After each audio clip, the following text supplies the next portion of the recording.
Good day, everyone. This is your random reviewer, and today we'll be reviewing Blair by Azrie, narrated by Kimberly Woods. As always, there will be minor spoilers, but overall I will be vague. The story is a lit RPG system apocalypse that many know and love. However, while Earth is involved, this story is the first that I have read from the point of view of a person not native to Earth. This allows for a different perspective of the end of the world, especially as concepts that are in our current era we easily grasp are commonly used in system stories. That is unfortunately not always the case for our protagonist, who, as far as I know, has not seen nor heard of anything similar. Speaking on cultural norms of an alien species, almost no background is given for Blair's race, besides fighting with bows and arrows, which, given elven stereotypes and myths, could mean anything, though hints are made at the very end of the book. This fact is largely why I did not start with world building. Besides the system-generated fake world they are in as sort of a tutorial, though the author has the good grace not to call it that, and what the system itself provides via messages, there is not much to go on. That being said, things are leading to being revealed later when the world is settled down from its transition. So, I believe the information blackout is story-driven, not an oversight. The system itself is well implemented as far as system-driven stories go. Less personal than some I've read, but overall I think what I've seen so far of it works just as well as any other. It even has its own personal idiosyncrasies. The quotes in the system messages are a nice touch.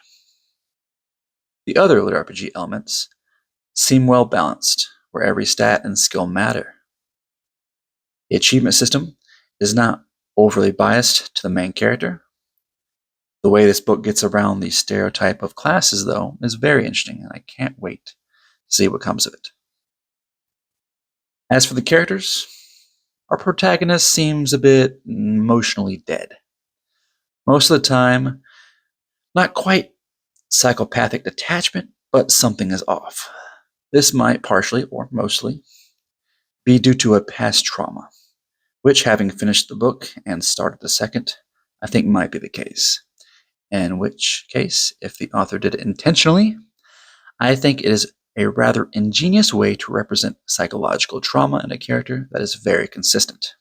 This, ironically, gives more life and depth to the character. If unintentional, I'll pretend it was. Or maybe it's an alien elf norm. Unfortunately, a lot of the other characters are more two-dimensional. The author even used a cheap throwaway villain for a fight that everyone hated, and of course, died to no one's remorse. On the subject of gripes, most of the dialogue is unnatural, not quite scripted, but awkward and clunky, especially in the beginning.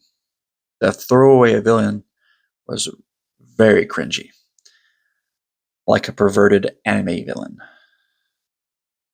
Luckily for us, like most of these types of stories, our heroine works alone and does what she does best, punching monsters full of holes and having almost no sense of self-preservation.